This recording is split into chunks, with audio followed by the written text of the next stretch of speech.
मैं पवन मिश्रा। आप सब कैसे हैं? उम्मीद करता हूं कि आप सब अच्छे होंगे।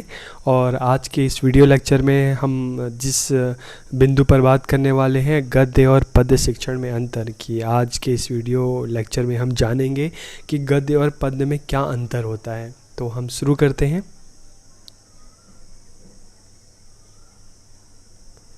तो गद्य शिक्षण और पद्य शिक्षण, जिसको हम कविता भी बोलते हैं, तो दोनों में क्या अंतर है। तो सबसे पहले हम देखते हैं कि गद्य में छंद, लय, अलंकार, रस आदि का प्रयोग करना आवश्यक नहीं होता, जबकि पद्य में शिक्षण में हम देखते हैं इसमें छंद, लय, अलंकार, रस आदि की प्रधानता होती है और यही पद्य शिक्षण का मुख्य आधार भी है। गद्य में लेखक की भूल को नज़रअंदाज नहीं किया जाता, क्योंकि इसमें व्याकरण के नियमों को पूरा ध्यान दिया जाता है, लेकिन पद्य में व्याकरण के नियमों पर इतना ध्यान नहीं दिया जाता, इसलिए लेखक की भूल को लय, ताल आदि के कारण नज़रअंदाज कर दिया जाता है।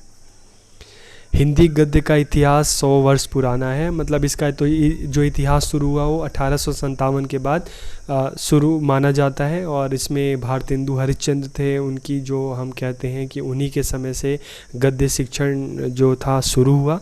तो गद्य शिक्षण का इतिहास तकरीबन 100-125 साल पुराना है। और पद्य शिक्षण का इतिहास जब हिंदी शुरू हुई, जब हिंदी की उत्पत्ति हुई, अपभ्रंश से टूटकर जब हिंदी बनी 1000 साल पहले, तो पद्य शिक्षण का इतिहास वहीं से शुरू होता है। हिंदी के इतिहास के साथ ही पद्य शिक्षण का इतिहास शुरू होता है। तो पद्य शिक्षण का इतिहास लगभग 1000 वर्ष पुराना है। गद्य में तर्कों की प्रबलता होती है। गद्य में क्या होता है, तर्क ज़्यादा होते हैं, और पद्य में भावों और संवेदनाओं की अनुभूति होती है। तो गद्य में तर्कों की प्रबलता होती है, तो पद्य में भावों और संवेदनाओं की अनुभूति होती है।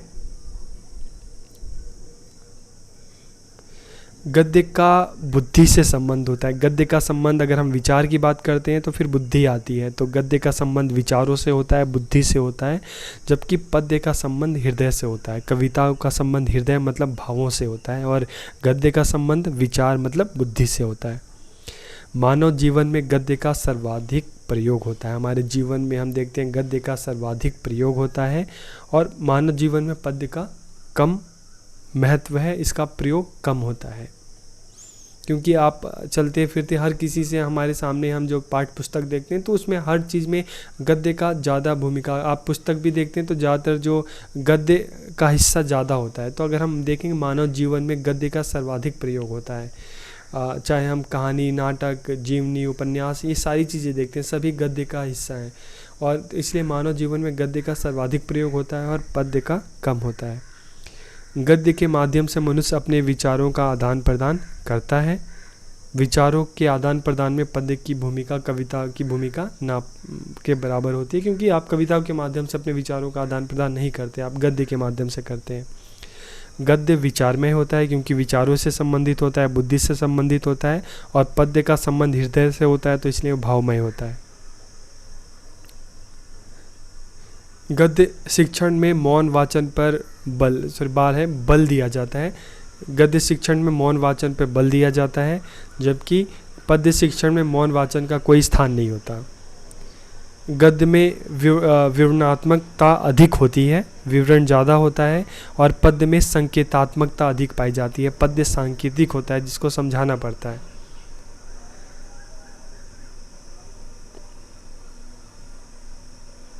भाषाई कौशल के विकास में गद्य की भूमिका अधिक होती है, और भाषाई कौशल के विकास में पद्य की भूमिका कम होती है। गद्य में जीवन की वास्तविकता की झलक मिलती है, और पद्य आनंद की वस्तु है। तो ये जो हमने देखा कि गद्य और पद्य में क्या अंतर होता है, और इसमें जैसे एक है कि गद्य में विवरण अधिक होता है और पद्य में संकेतात्मकता अधिक होती है। तो संकेतात्मकता है कि पद्य अक्सर संकेत के माध्यम से ही होता है, कि जैसे अगर हम एक कविता लेते हैं कि हम पंछी उन्मुक्त गगन के पिंजर बंद ना रह पाएंगे, तो इसमें अगर आप देखते हैं तो एक तरह से संकेत पंछियों के माध्यम से बताया जा रहा है कि हर किसी को अपनी आज़ादी कैसे प्यारी होती है। तो गद्य में विवरण ज़्यादा दिया जाता है किसी भी चीज़ को लेकर, और पद्य में संकेत अधिक पाया जाता है। तो ये हमने देखा कि गद्य और पद्य में क्या अंतर है।